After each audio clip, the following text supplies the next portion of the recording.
the disturbing Roman wedding ritual they tried to erase. Two forms of Roman marriage. Imagine you are only 18 years old, with a bright fiery veil on your head and dreams of colorful nights in your mind. But you find yourself in a room where strangers, slaves, witnesses, and an indifferent doctor are waiting for you. You were told that this was all part of the tradition, but no one mentioned the issue of physical examination or documentation of your body condition. And no one had warned in advance about the horror of the wooden statue covered in a sheet in that corner. The time was 89 AD. A young bride named Livia. Tarsha realized that Roman marriage had two completely different aspects.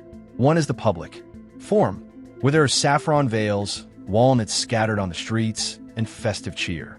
The other is the secret form, which happens behind closed doors in front of people he doesn't know personally. People who might one day give every detail of that moment in their lives to a magistrate. The day had started beautifully.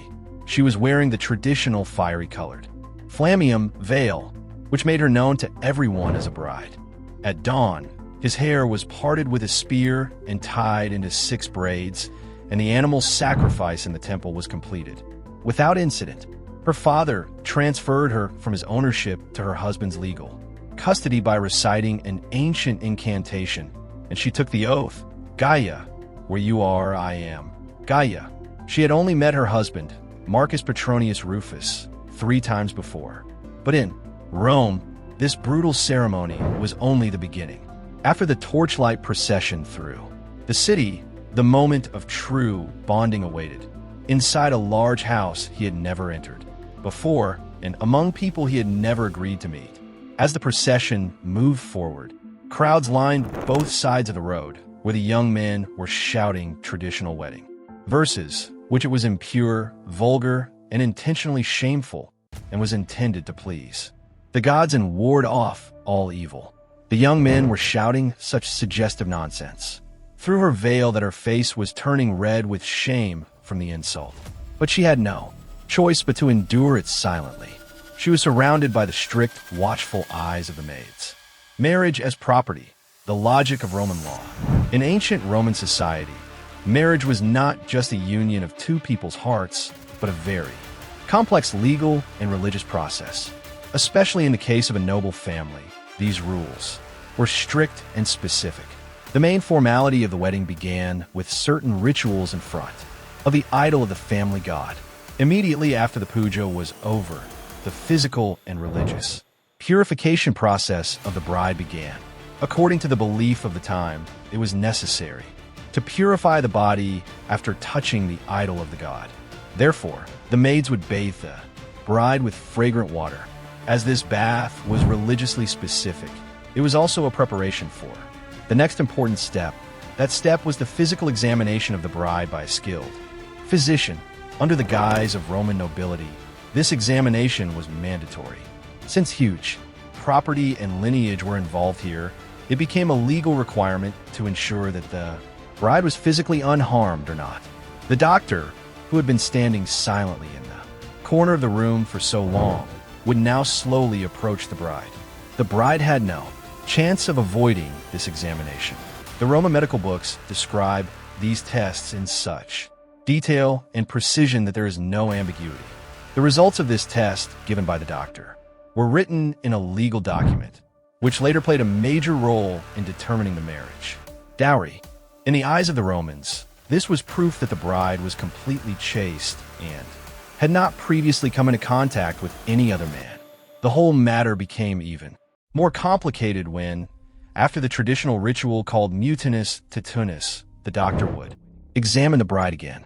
The purpose of this second round of tests was to ensure that the religious ritual had been properly performed and that the bride was completely ready to go to her husband's house.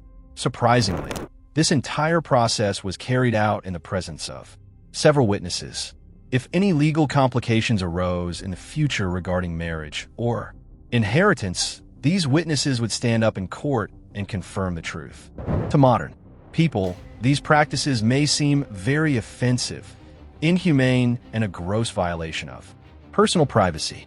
We are especially struck by the very naturalistic way in which Roman Writers describe these matters. But for the ancient Romans, there was no obscenity or guilt.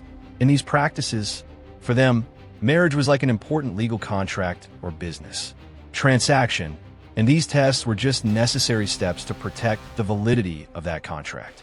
These practices were so embedded in their sense of life and social structure that they did not consider them in any way dishonorable. Sacred duty, the right of mutinous to tunis. As Flavia was being led to a corner of the room by a praenuba or senior attendant, amidst the joy and noise of the wedding festivities, an unknown fear was gathering in Flavia's mind. Standing in front of a shrouded statue, her chest was trembling so much that she could clearly hear her own heartbeat. There was no escape as the old woman's strong fists held Flavia in place. The old woman reminded her in a very serious voice that before having sex with her husband, it was mandatory to receive the blessing of the fertility god Mutinous, to Tunis, and to dedicate herself according to ancient tradition. For Flavia, this was a moment of extreme mental and physical testing, a dark and traditional custom of Roman culture. When Flavia removed the mysterious shroud with trembling hands, a perfectly carved wooden phallus appeared before her eyes. It was a very precise and delicately crafted object with a very frightening purpose. As Pranuba began to instruct her on what to do next, the true horror and cruelty of this ritual became clear to Flavia. The image of the extreme discomfort and fear that a young woman would be pushed to the edge of mental anguish in the name of tradition is depicted here. Verification and termination, legal documents. After the ritual in front of the idol was completed, the maidservants bathed him with perfumed water. There was a religious significance behind this bath, to purify oneself after contact with the deity. It was also a practical preparation for the next step, a medical examination. This pre-marriage test served as proof that the bride was completely intact and had not previously been under the control of any other man. After the ritual of mutinous to Tunis, the doctor re-examined and confirmed that the ceremony had been performed properly. It was checked whether her physical condition was consistent with the previous record and whether she was ready for her husband. This entire process was completed in front of witnesses so that they could testify if any legal questions about the marriage ever arose.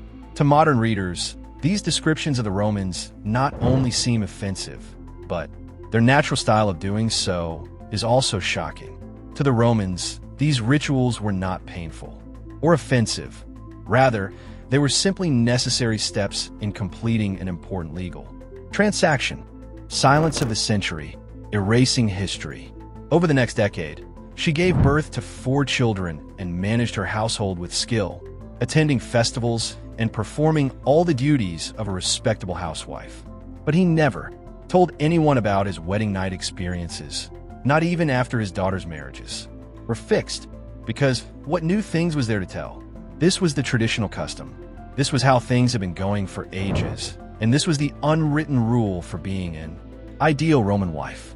Her silence was not exceptional, but rather the norm. Roman women did not keep diaries about their intimate nights, and men did not keep any accounts of what they saw. These rituals were so integrated into Roman life that no one felt the need to describe them separately, just as no one describes the method of breathing. Everyone knew the issues, but there was no room for public discussion. This is why today, in order to uncover these practices, researchers have to resort to the eloquent writings of Christian theologians, obscure legal documents, old pages of medical literature, and archaeological remains. This silence was not a secret conspiracy.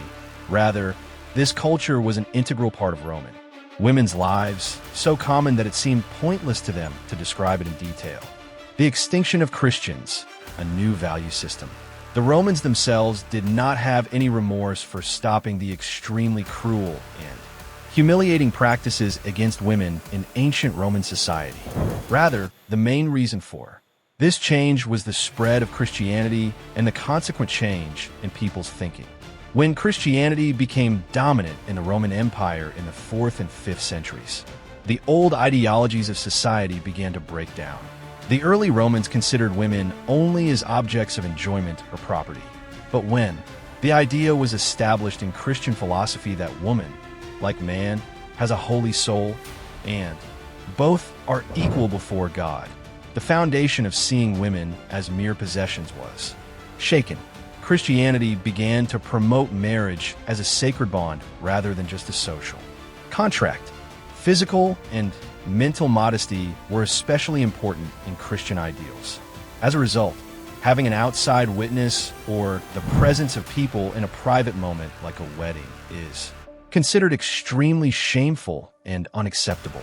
Under the influence of religious precepts, people's taste changes, and thus the dark and inhuman customs of long-standing gradually disappear from society forever.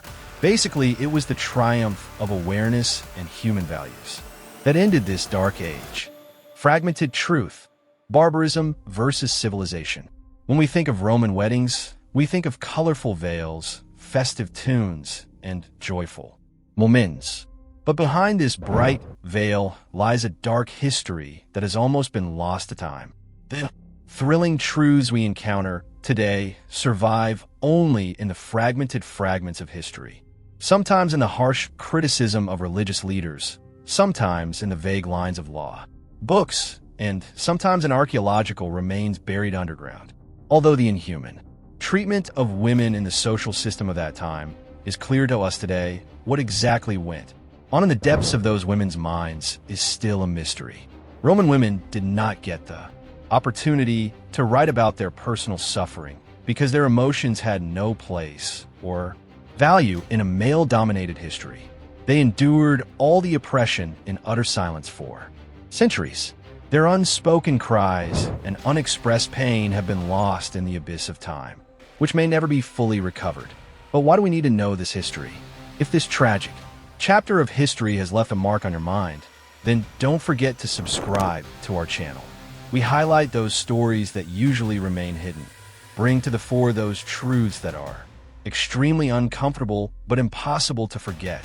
Stay with us to know every hidden corner and unknown of history. Let us know in the comments from which part of the world you are watching our video today. We will see more such exciting and unknown stories of history in the next video. Until then, be well.